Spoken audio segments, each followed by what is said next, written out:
So আজি আমি দেখিম ইতিহাস মানে HSLC পৰীক্ষা আহি গ'ল পৰীক্ষাৰ কিছুমান কমন কুৱেশ্যন যোনবোৰ আহিব পাৰে কাৰণ এতিয়া সময় বহুত তাকৰ এই সময় তাকৰ যিহেতু এই তাকৰ সময়ত আমি গোটেই কিতাপখন চাব নোৱাৰোঁ সেইকাৰণে আমি কিছুমান ইম্পৰ্টেণ্ট কুৱেশ্যন চাব লাগিব আৰু মই কিছুমান ইম্পৰ্টেণ্ট কুৱেশ্যন বাছি দিম সেইবোৰ মানে এক্সামত অহাৰ সম্ভাৱনা আছে চ' আহিব পাৰে চ' আমি এই কুৱেশ্যনবোৰ আমি ভিতৰৰ পৰাও দেখিম বাহিৰৰ পৰাও দেখিম কিছুমান আৰ্হি কুৱেশ্যনো দেখিম লগতে চ' প্ৰথমতে মোৰ চেনেলটো ছাবস্ক্ৰাইব কৰি দিব আৰু আমি আগলৈ আগবাঢ়িছোঁ প্ৰথম ইতিহাস খণ্ডটো দেখিম নেক্সট ভিডিঅ'ত আমি পলিটিকেল ৰাজনীতি আৰু অৰ্থনীতিৰ বিষয়ে মানে কমনকেইটা আমি চাম SSLC মেট্ৰিক পৰীক্ষা অসমৰ বাবে ইতিহাসৰ প্ৰথম বংগ বিভাজন এটা ইম্পৰ্টেণ্ট লেচন হয় স্বদেশী আন্দোলনৰ লগত জড়িত বংগ বিভাজনৰ আমি ইম্পৰ্টেণ্ট লেচনৰ পৰা আমি যদি চাব বিচাৰোঁ তেতিয়া প্ৰথম চাব লাগিব বংগ বিভাজন কেতিয়া হৈছিলে বংগ বিভাজন হৈছিলে কেতিয়া আৰু বংগ বিভাজনৰ সময়ত শাসনকৰ্তা কোন আছিলে বা গভৰ্ণৰজন কোন আছিলে ভাইচৰয়জন কোন আছিলে বংগ বিভাজনৰ সময়ত ভাইচৰয়জন কোন আছিলে আমি চাব লাগিব ভাইচৰয় আছিলে এইটো চ' আমি প্ৰথম ভাইচৰয় চাব লাগিব আৰু বংগ বিভাজনটো কেতিয়া হৈছিলে আমি চাব লাগিব দুটা ইম্পৰ্টেণ্ট আৰু বংগ বিভাজনৰ যেতিয়া আমি লেচনটো যেতিয়া পঢ়িম তেতিয়া আমি আৰু এটা কুৱেশ্যন দেখিব লাগিব মোগল সম্ৰাট শ্বাহ আলম এইবোৰ যিবোৰ মানে বক্সত থাকে সেইবোৰ এটা ইম্পৰ্টেণ্ট কুৱেশ্যন হয় সেইবোৰ আমি দেখিবই লাগিব কাৰণ ইম্পৰ্টেণ্ট এই ভিতৰবোৰ মানে যেতিয়া কিছুমানে মানে এক্সামিনাৰে এই ভিতৰৰ পৰাও দি দিয়ে কুৱেশ্যন চ' আমি এইটো এটা ইম্পৰ্টেণ্ট কুৱেশ্যন ইয়াত লুকাই আছে সেইটো আমি চাব লাগিব মোগল সম্ৰাট MCQ কাৰণে দিব পাৰে 2 নম্বৰৰ কাৰণেও দিব পাৰে মোগল সম্ৰাটৰ টকাত আমি ৰজাও বুলি ক'ব পাৰোঁ মোগল সম্ৰাট শ্বাহ আলম আৰু ৰবাৰ্ট ক্লাইভৰ মাজত এটা যুদ্ধ হৈছিলে তাৰ ফলত এটা সন্ধি হৈছিলে সন্ধিক আমি চুক্তি বুলি ক'ব পাৰোঁ এলাহাবাদ সন্ধি হৈছিলে আৰু কিমান চনত হৈছিলে 1765 চনত 1765ত হৈছিলে east India company Robert Clive আৰু মোগল সম্ৰাট শ্বাহ আলমৰ মাজত হৈছিলে চ' এটা ইম্পৰ্টেণ্ট কুৱেশ্যন কোন এই চুক্তিৰ মতে কোন ৰাজ্য কোম্পানীৰ হাতলৈ গৈছিলেগৈ বিহাৰ আৰু উৰিষ্যা আৰু বংগ গৈছিলেগৈ চ' এইটো আমি ইম্পৰ্টেণ্ট কুৱেশ্যন এটা চাব লাগিব ইয়াণ্ডাবু সন্ধি কেতিয়া হৈছিলে এইটো এটা ইম্পৰ্টেণ্ট কুৱেশ্যন ইয়াণ্ডাবু 1826 খ্ৰীষ্টাব্দৰ 24 ফেব্ৰুৱাৰীত হৈছিলে এইটো এটা ইম্পৰ্টেণ্ট কুৱেশ্যন এইটো চাবই লাগিব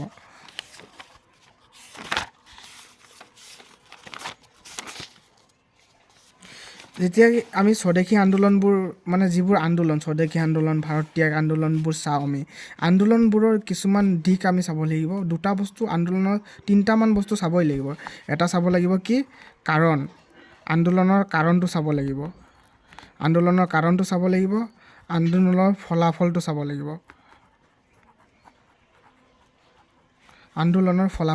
লাগিব আৰু এটা 3 নম্বৰ চাব লাগিব কোনে আন্দোলন কৰিছিলে আৰু কেতিয়া কৰিছিলে এই তিনিটা বস্তু যদি আমি আন্দোলনটো চাই যাওঁ তেতিয়া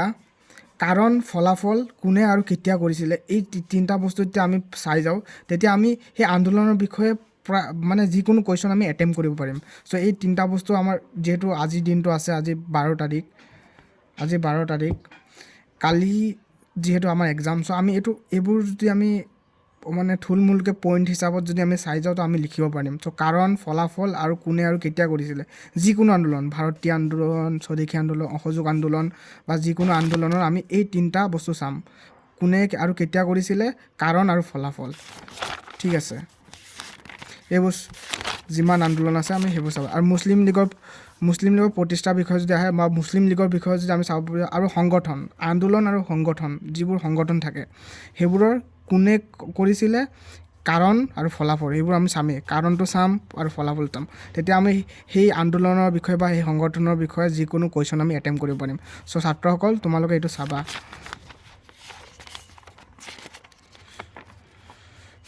স্বদেশী আন্দোলনৰ বিষয়ে আমি স্বদেশী আন্দোলনৰ বিষয়ে যেতিয়া চাম কাৰণ ফলাফল চাম যিকোনো আন্দোলনৰ কাৰণ ফলাফল চাই যাবাই তোমালোকে আৰু ইয়াত কিছুমান ইম্পৰ্টেণ্ট কুৱেশ্যন বুলি ক'লে 1 নম্বৰীয়া কুৱেশ্যন প্ৰায় সবকেইটাই ইম্পৰ্টেণ্ট চ' তোমালোকে প্ৰায়ে চাই যাবা আৰু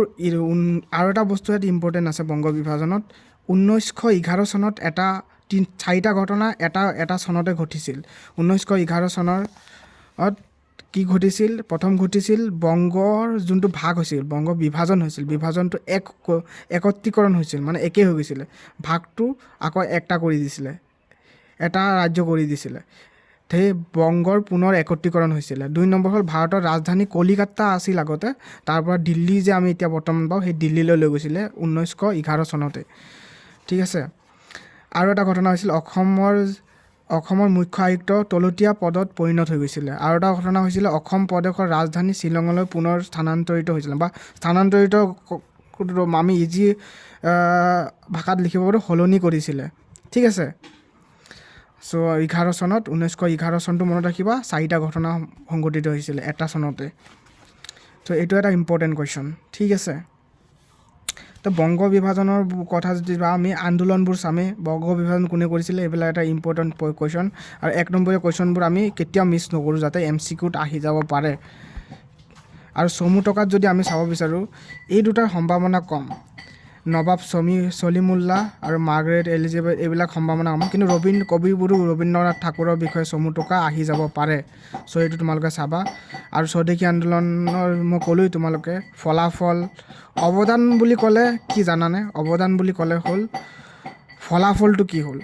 অৱদান আৰু ফলাফল একেই বস্তু তোমালোকে তাতে একো কনফিউজ নহ'বা ফলাফল যদিও লিখি দিওঁ অৱদানৰ ক্ষেত্ৰত অৱদান মানে কি যিবোৰ আমি পালোঁ হয় নাই সেইবোৰতো অৱদান ন বা আমাৰ মানে অৱদানৰ ক্ষেত্ৰত আমি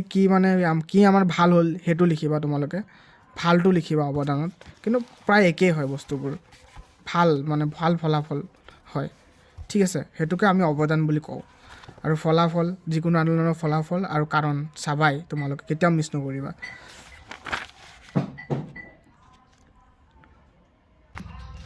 এতিয়া আমি চাম মহাত্মা গান্ধী আৰু ভাৰতৰ স্বাধীনতা সংগ্ৰামৰ যোনটো লেচন বা অধ্যায় দ্বিতীয় অধ্যায় সেইটো আমি চাম মই তোমালোকক এটা কথা কৈছোঁ যেতিয়া তোমালোকে কিবা এটা মানুহৰ কথা চাবা মানুহৰ কথা যেতিয়া মানে কিবা আন্দোলন বা কিবা সংগঠনৰ বিষয়ে চাবা তেতিয়া তোমালোকে 3টা বস্তু এক্সামৰ কাৰণে চাবাই কাৰণ ফলাফল আৰু কোনে আৰু কেতিয়া কৰিছিলে এইকেইটা 4টা বস্তু ইজিকৈ ল'বা গোটেই মানে পেৰেগ্ৰাফটো পঢ়িব নালাগে তোমালোকে ইজিকৈ পইণ্টকৈ চাবা তোমালোকে চালে তোমালোকৰ মুখস্থ হ'ব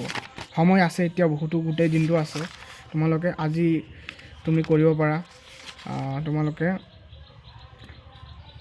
পঢ়িব পাৰা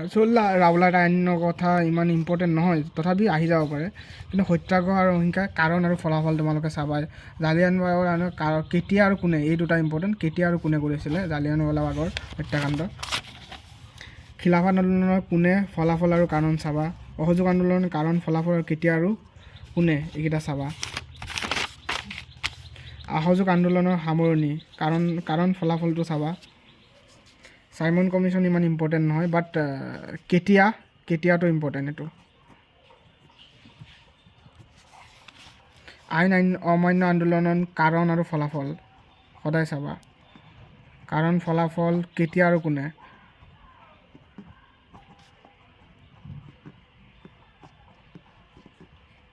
তোমালোকে চাবা দেই যিবোৰ আন্দোলন আছে ইয়াত চব কাৰণ ফলাফল চাবা আকৌ পাকিস্তানৰ দাবীৰ কাৰণ পাকিস্তানৰ দাবীৰ এইটো ইম্পৰ্টেণ্ট কুৱেশ্যন এইবোৰ চাবা ফলাফল ভাৰতীয় জাতীয় সেনা কোনে প্ৰতিষ্ঠা কৰিছিলে আৰু তাৰ নেতৃত্ব কোনে দিছিলে সেইটো চাবা কাৰণ ফলাফলো চাবা পাৰিলে কিন্তু ইমান ইম্পৰ্টেণ্ট নহয় কাৰণ ফলাফল ইয়াৰ কিন্তু কোনে প্ৰতিষ্ঠা কৰিছিলে সেইটো ইম্পৰ্টেণ্ট হয় ঠিক আছে এতিয়া আমি ইয়াৰ পৰা যদি আমি ডাইৰেক্ট কুৱেশ্যনবোৰ চাওঁ তেতিয়া আমি 1 নম্বৰীয়া কুৱেশ্যন যোনবোৰ আছে সেইবোৰ প্ৰায়ভাগে মুখস্থ কৰি যাবা সেইবোৰ তোমালোকৰ মানে মিছ নকৰিবাই আৰু ইয়াত যোনটো আছে এইটো তুমি চাবাই এইটো ইম্পৰ্টেণ্ট হয় আৰু ৰঙা যিবিলাক মানে আছে সেইবোৰ চাবাই ঠিক আছে এইটো ভাৰতীয় জাতীয় সেনা বাহিনীৰ বিষয়ে এটা চমু টকা লেখা এইটো আহিব পৰা সম্ভাৱনা আছে তোমালোকে চাব পাৰা আইন অমান্য আন্দোলনৰ কাৰণ ফলাফল এইবোৰ চাবা তোমালোকে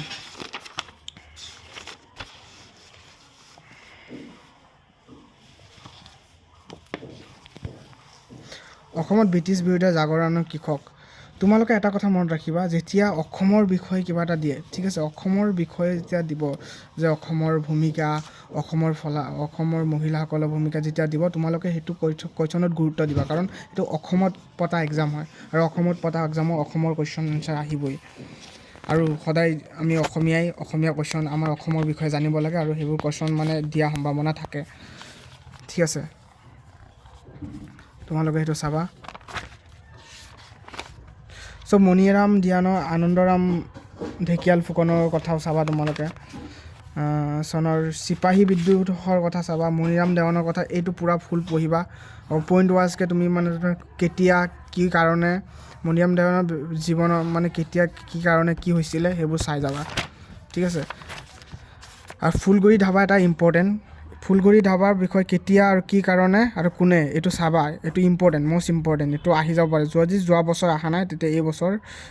আহি যোৱা সম্ভাৱনা অধিক। পথৰুঘাটৰ বিদ্ৰোহৰ আহি যোৱা সম্ভাৱনা বহুত, কাৰণ ফলাফল আৰু কোনে কেতিয়া কৰিছিলে এইটো চাবা, পথৰুঘাটৰ ৰণৰ, ঠিক আছে, মিছ নকৰিবা। এইটো ইয়াৰ পৰা যদি কুৱেশ্যন চাওঁ, তো 1 নম্বৰীয়া কুৱেশ্যন মই তোমালোকক কমন নিদিওঁ, এইটো প্ৰায়বোৰে চাবা। ফুলগুৰি ধাবা মিছ নকৰিবা, মণিৰাম দেৱান মিছ নকৰিবা, অসমৰ বিষয়ে মিছ নকৰিবা। ইয়াত কি আছে, অসমৰ চনৰ বিদ্ৰোহৰ গুৰুত্ব সম্পৰ্কে, এইটো এটা ইম্পৰ্টেণ্ট আলোচনা কৰা বুলি ক'লে তোমালোকে বিশেষকৈ মানে এইটো যিহেতু তোমালোকে এবাৰ প্ৰথম এক্সাম দিবা, চ' তোমালোকে প্ৰথম লিখি দিবা অসম চিপাহী চনৰ বিদ্ৰোহটো কি হয়, তাৰপাছত লিখি দিবা কি কাৰণে হৈছিল, ফলাফল, আৰু তাৰ বিষয়ে এটা লাষ্টত চমু এটা মানে সামৰণি দি দিবা, বাছ হৈ যাব। শ্বৰ্টকৈ লিখিবা, দুটা পইণ্ট লিখিবা, যিমান নাম্বাৰ হিচাপে তোমালোকে এনচাৰ লিখিবা, এইটো মনত ৰাখিবা, এইটো এটা ইম্পৰ্টেণ্ট হয়। আৰু ফুলগুৰি ধাবা চাবা, এইটো ইম্পৰ্টেণ্ট, এই ৰঙা দাগকেইটা দিছে এইকেইটা বহুত ইম্পৰ্টেণ্ট হয়। আৰু যদি আমি ইয়াত চাওঁ, মণিৰাম দেৱান মষ্ট ইম্পৰ্টেণ্ট, মণিৰাম দেৱানটো চমু টোকা most important, Phulaguri Dhawa most important, এইবোৰ ইমান ইম্পৰ্টেণ্ট নহয়, 30% চান্স আছে। পথৰুঘাট ৰাণৰ 30% চান্স আছে। অসমৰ কৃষক বিদ্ৰোহৰ ইম্পৰ্টেণ্ট হয়, 40% চান্স আছে ইয়াৰ। ফুলগুৰি ধাবাৰ ওপৰত এটি টোকা, এইটোতো ফলাফল, কি কাৰণে, টোকা লিখিব দিলে কি কাৰণে, কোনে আৰু ফলাফল, এইবোৰ লিখিবা। যিকোনো আন্দোলনৰ কি কাৰণে ফলাফল লিখিবা। এতিয়া ভাৰতৰ স্বাধীনতা আন্দোলনৰ অসমৰ জাতীয় আন্দোলন, অসমৰ কুৱেশ্যন আহিলে ইয়াত আমি ত্ৰিমূৰ্তি, অসমৰ জোনাকী যুগৰ ত্ৰিমূৰ্তি বুলি ক'লে এই 3জনৰ নাম মনত ৰাখিবা, এইটো ইম্পৰ্টেণ্ট কুৱেশ্যন। 3 নম্বৰৰ কাৰণেও দিব পাৰে, যিকোনো এজনৰ নাম লিখিব দিলে 1 নম্বৰৰ কাৰণেও লিখি দিব পাৰে। জোনাকী যুগটো চাবা, আৰু অসমীয়া ভাষা উন্নতি সাধনী সভাৰ কাৰণ, ফলাফল,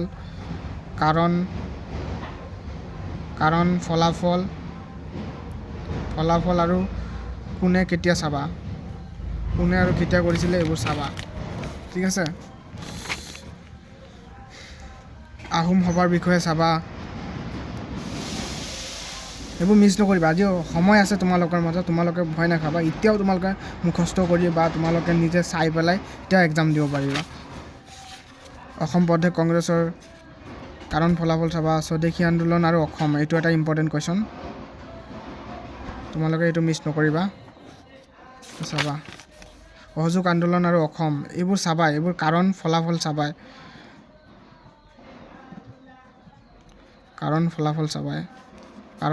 আন্দোলনৰ কাৰণ ফলাফল চাবা। আইন অমান্য আন্দোলন আৰু অসম, এইটো ইম্পৰ্টেণ্ট, কাৰণ ফলাফল চাবা।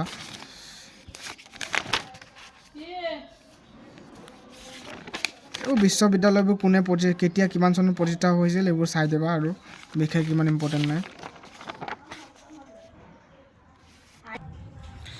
এতিয়া আমি যদি কুৱেশ্যনত চাওঁ, কুৱেশ্যনৰ 1 নম্বৰীয়া কুৱেশ্যনবোৰ তোমালোকে চাবা, 1 নম্বৰীয়া যোনবোৰ কুৱেশ্যন আছে সেইবোৰ মিছ নকৰিবা, MCQত আহি যাব পাৰে। আৰু যদি আমি চাওঁ নেক্সট, তেতিয়াহ'লে তো যেতিয়া আমি কুৱেশ্যনবোৰ চাম, যেতিয়া আমি প্ৰথম 1 নম্বৰীয়া কুৱেশ্যন আমি কেতিয়াও মিছ নকৰোঁ। আৰু তোমাৰ যোনবিলাক লং কুৱেশ্যন আছে, লং কুৱেশ্যনৰ আমি ৰঙা দাগ দি দিছোঁ, এইটো কুৱেশ্যন চাবা। অসমীয়া লিটাৰেৰী ছ'চাইটিৰ বিষয়ে চমুকৈ লিখা, জোনাকী যুগৰ, এইবোৰ চাবা। কাৰণ ফলাফল, গোপীনাথ বৰদলৈ, এইবোৰ ইম্পৰ্টেণ্ট হয় অকণমান। স্বদেশী আন্দোলন অসমৰ ভূমিকা, এইটো ক'লোঁই, ভূমিকা যেতিয়া লিখিব দিব তেতিয়া তোমালোকে মানে পইণ্টত লিখিবা, ভূমিকা 1, 2, 3 এনেকৈ কৰি লিখিলেও তোমালোকে নাম্বাৰ পাবা। ভূমিকা এইবোৰ ভূমিকাবোৰ চাবাই। অসমৰ ভূমিকা,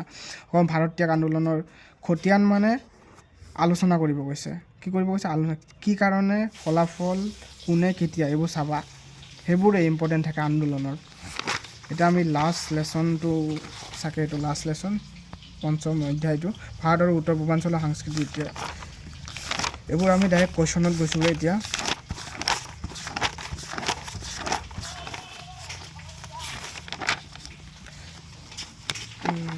কোৱেশ্যনবোৰ চাওঁ 1 নম্বৰীয়া কোৱেশ্যন প্ৰায়ে চাবা মিছ নকৰিবা কোৱেশ্যনবোৰ সেইবোৰ তোমালোকৰ মুখস্থ সোনকালে হৈ যাব 1 নম্বৰীয়া কোৱেশ্যনটো চাই ল'বা আৰু চমু টোকা যদি লিখিব আহে তে চমু টোকা তোমালোকে নাম গুহাৰ চমু টোকাটো চাবা অৰ্থশাস্ত্ৰৰো চাবা এইকেইটা ইম্পৰ্টেণ্ট হয় বাকী আজান পীৰ এইবিলাক ট্ৰেণ্ডিঙত আছে এইকেইটা নিউজতো আছে জিকিৰ আৰু জাৰি ৰচনাবিলাক আজান পীৰ কেতিয়া অসমলৈ আহিছিল এইবিলাক চাবা 1 নম্বৰীয়া কোৱেশ্যন এইবিলাক প্ৰায়ভাগে চাবা মিছ নকৰিবা যদি আমি লং কোৱেশ্যনৰ বিষয়ে চাওঁ এইটো ইম্পৰ্টেণ্ট হয় ভাৰতৰ প্ৰাচীন যুগৰ দুগৰাকী বিজ্ঞানীৰ নাম লিখা এইটো এটা ইম্পৰ্টেণ্ট হয় এইবোৰ চাবা হিন্দু উপত্যকা আৱিষ্কৃত হোৱা ধৰ্মিক উদ্দেশ্য ব্যৱহাৰ হোৱা দুটা মূৰ্তিৰ নাম লিখা এইটো ইম্পৰ্টেণ্ট হয় এইবিলাক 2 নম্বৰীয়া কোৱেশ্যন হয় 2 নম্বৰীয়া কোৱেশ্যনবোৰ প্ৰায় চাবা এইকেইটা 2 নম্বৰীয়া কোৱেশ্যন হয় এইবোৰ চাই যাবা তোমালোকে মিছ নকৰিবা এই ৰঙাকেইটা দিছোঁ যে ৰঙাকেইটা অকণমান ইম্পৰ্টেণ্ট যেন লাগিছে মই সেইকাৰণে দিছোঁ চিত্ৰকলাৰ প্ৰতি পৃষ্ঠপোষকতা আগবঢ়োৱা দুগৰাকী মোগল বাদশ্বাহৰ নাম লিখা হস্তবিদ্যমান গ্ৰন্থখনৰ চিত্ৰ দুগৰাকী নাম লিখা এইবিলাক 2 নম্বৰীয়া কোৱেশ্যন তোমালোকে চাবা ওজাপালি দুটা ভাগৰ নাম লিখা আহোম ৰাজত্ব কালত ৰচিত দুখন বুৰঞ্জী নাম লিখা প্ৰাচীন ভাৰতৰ স্থাপত্য নিদৰ্শনসমূহক ঘাইকৈ কি ভাগত ভগোৱা হৈছে মোগল যুগৰ ক্ষুদ্ৰাকাৰ এইবিলাক চাবা 28 নম্বৰ কোৱেশ্যন গ্ৰন্থৰ নাম লিখা ভাৰতৰ যোগ্যবিদ্যাৰ বিষয়ে চমুকৈ লিখা ভাৰতৰ স্থাপত্য কলাৰ 3টা বৈশিষ্ট্য লিখা উল্লেখ কৰা চাবা চমু টকাৰ ভিতৰত যে চাওঁ বিহু উৎসৱ এইটো ইম্পৰ্টেণ্ট ঠিক আছে অসমৰ বৈষ্ণৱ সাহিত্য এইটো ইম্পৰ্টেণ্ট আৰু অসমৰ ভাস্কৰ্য শিল্প এইটো ইম্পৰ্টেণ্ট আৰু এটা ইম্পৰ্টেণ্ট লিখিছে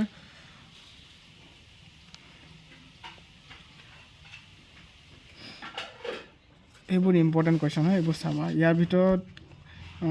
বিশেষ কোৱেশ্যন বেছি নাহে কিন্তু আহি যাব সম্ভাৱনা আছে এইবোৰ চ' তোমালোকে এইবোৰ চাবা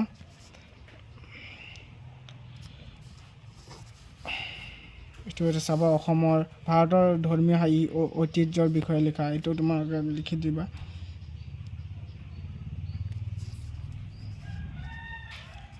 এইটো তোমালোকে চাবা বিবিধতা অসমৰ ধৰ্মীয় বিবিধতা আৰু সংস্কৃতিৰ বিষয়ে লিখা এইটো তোমালোকে চাবা আৰু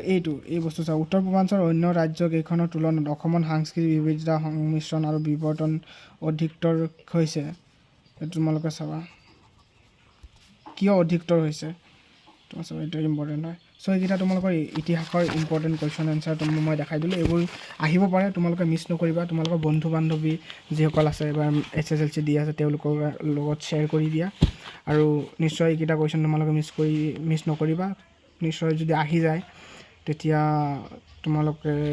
মানে যাতে লিখিব পাৰা যদি বাই চান্স আহে এইবোৰ কুৱেশ্যন আহিবতো লাগেই যদি আহে তোমালোকে এইটো মিছ নকৰিবা আৰু মোৰ চেনেলটো ছাবস্ক্ৰাইব কৰি দিবা যাতে মই এনেকুৱা ভিডিঅ' বনাই থাকিব পাৰোঁ তোমালোকৰ সহায় কৰিব পাৰোঁ চেনেলটো ছাবস্ক্ৰাইব কৰি দিবা আৰু বন্ধু বান্ধৱীক শ্বেয়াৰ কৰি দিবা চেনেলটো ছাবস্ক্ৰাইব কৰি দিবা লাইক কৰি দিবা ধন্যবাদ